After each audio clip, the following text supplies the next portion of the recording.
Have you ever noticed that when you walk into a store to buy groceries for the week, you reach for brands that you've seen and used 100 times before, almost automatically, even when you're not sure why? And most of the time, you don't even consider other options.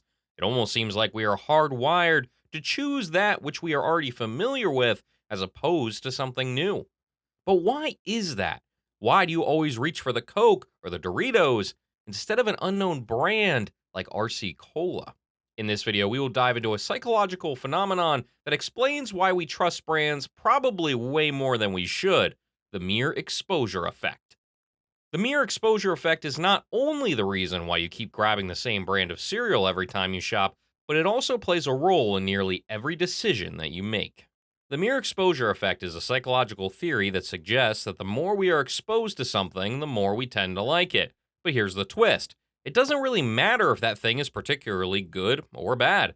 Just merely being exposed to it makes us feel more comfortable with it, and our brain equates that comfort with preference.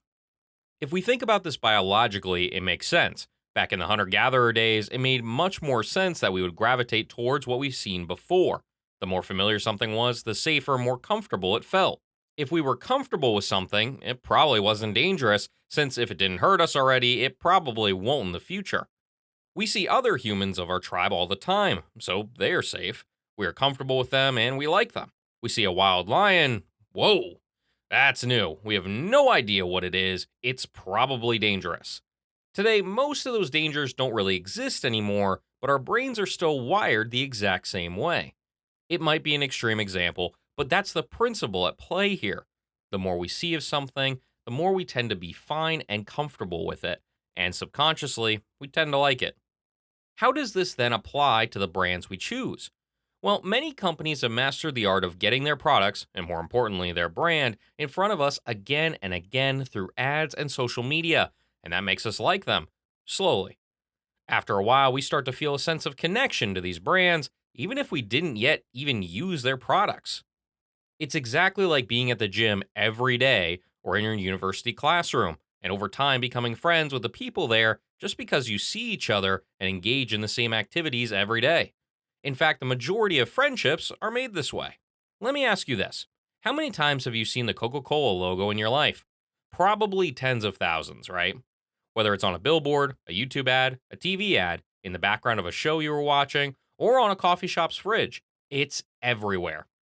Now, even if you don't really drink Coke, you might still think of Coca Cola drinks as tasty, refreshing, or associate them with positive emotions.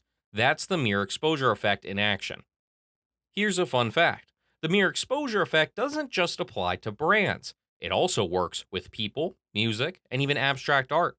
In fact, there's an old experiment where participants were shown random symbols they'd never seen before.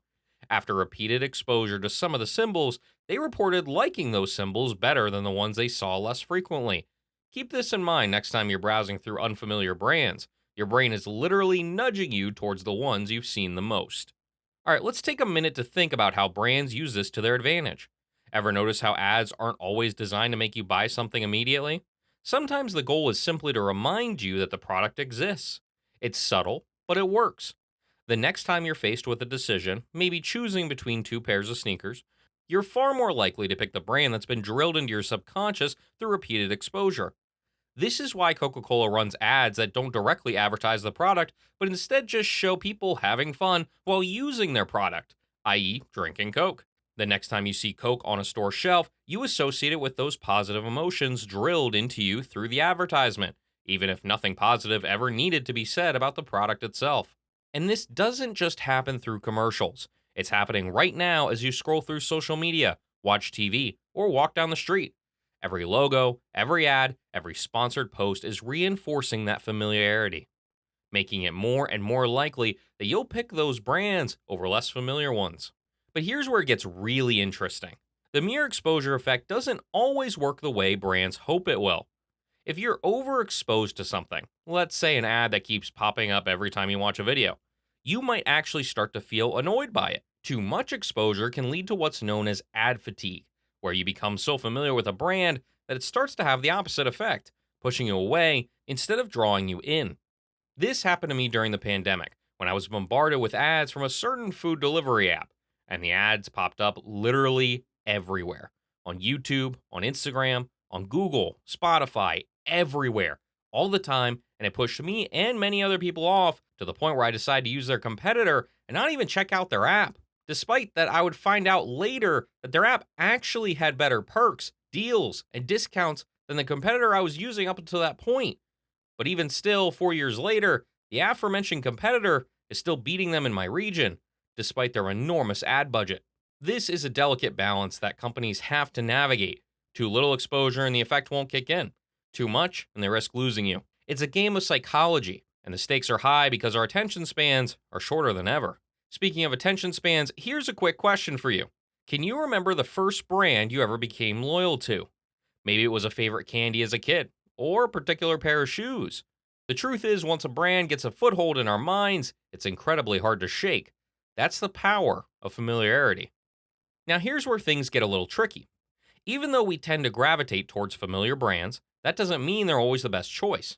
Sometimes we stick with what we know simply because it's comfortable, not because it's better. In fact, studies show that many of us are willing to pay more for familiar brands even when there are cheaper, equally good alternatives. Why? Because comfort feels good and risk feels bad. This is what psychologists call the status quo bias. We prefer to stick with what we know because it feels less risky, even if switching might lead to a better outcome. Think about it. How often do you choose the same coffee shop, the same route at work, or the same brand of toothpaste?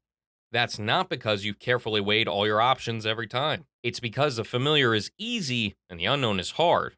We know what to expect from a familiar brand, and we really don't know what to expect from a new one, and we'd rather not risk it.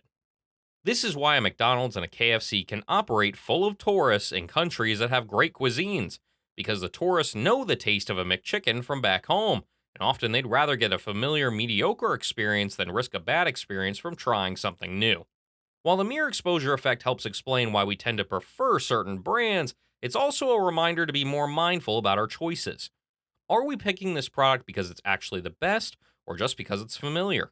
Next time you're faced with a decision, try to pause for a moment and ask yourself that question.